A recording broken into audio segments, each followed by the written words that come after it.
Vladimir Ilyich Lenin. The State and Revolution, first published August 1917. Preface to the first edition. The question of the state is now acquiring particular importance both in theory and in practical politics. The imperialist war has immensely accelerated and intensified the process of transformation of monopoly capitalism into state monopoly capitalism. The monstrous oppression of the working people by the state, which is merging more and more with the all-powerful capitalist associations, is becoming increasingly monstrous. The advanced countries, we mean their hinterland, are becoming military convict prisons for the workers.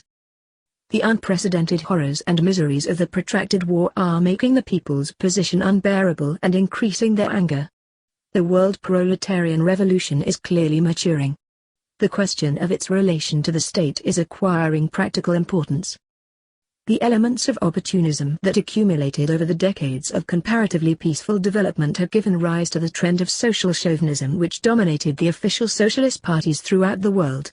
This trend, socialism in words and chauvinism in deeds, Plekhanov, Portasov, Breshkovskaya, Rubanovich, and, in a slightly veiled form, Tzretli, Chinov and Company in Russia, Sidman, Legion, David and others in Germany, Renaudel, Gerst and Vandevelde in France and Belgium, Hindman and the Fabians I, in England, etc., etc., is conspicuous for the base, servile adaptation of the leaders of socialism to the interests not only of their national bourgeoisie, but of their state, for the majority of the so-called great powers have long been exploiting and enslaving a whole number of small and weak nations.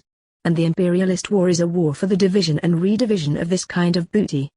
The struggle to free the working people from the influence of the bourgeoisie in general, and of the imperialist bourgeoisie in particular, is impossible without a struggle against opportunist prejudices concerning the state. First of all we examine the theory of Marx and Engels of the state, and dwell in particular detail on those aspects of this theory which are ignored or have been distorted by the opportunists. Then we deal specially with the one who is chiefly responsible for these distortions, Karl Kautsky, the best-known leader of the Second International, 1889–1914, which has met with such miserable bankruptcy in the present war. Lastly, we sum up the main results of the experience of the Russian revolutions of 1905 and particularly of 1917. Apparently, the latter is now, early August 1917, completing the first stage of its development. But this revolution as a whole can only be understood as a link in a chain of socialist proletarian revolutions being caused by the imperialist war. The question of the relation of the socialist proletarian revolution to the state, therefore, is acquiring not only practical political importance, but also the significance of a most urgent problem of the day, the problem of explaining to the masses what they will have to do before long to free themselves from capitalist tyranny. The author.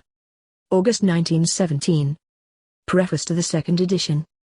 The present, second edition is published virtually unaltered, except that Section 3 had been added to Chapter 2.